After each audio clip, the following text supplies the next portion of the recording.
Hey everyone, welcome back to the channel. In today's video, I'm going to show you step by step how to break permission inheritance within SharePoint lists. First, open your SharePoint site.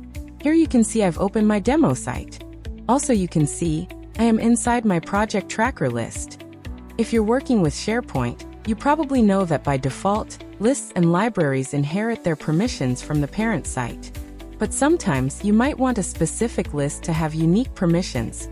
Maybe only certain people should be able to access it. So let's dive in and I'll walk you through the process. Once you're in the list, look at the top right corner and click on the settings gear icon. From here, choose List Settings. This will open up all the configuration options for your list. Inside the List Settings page, here, you'll see an option called Permissions for this list. Click on that.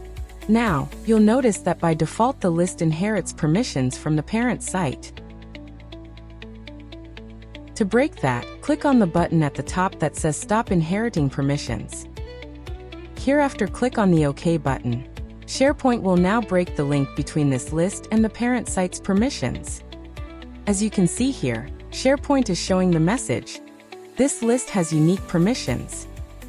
At this point, you can easily grant permissions to the users or groups you want.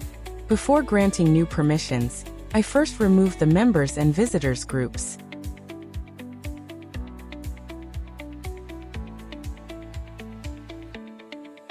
After removing them, the next step is to grant permissions to the right users. To give someone access, I just enter their name or email. Then simply click on More option and give them unique permission levels like Read, Contribute, or Full Control and others. Here I select Edit. If you want, you can also send an email invitation so the users are notified that they now have access. But if you prefer, you can skip this step.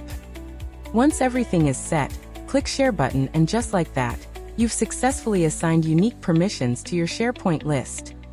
So that's how you break permission inheritance within a SharePoint list and assign unique permission.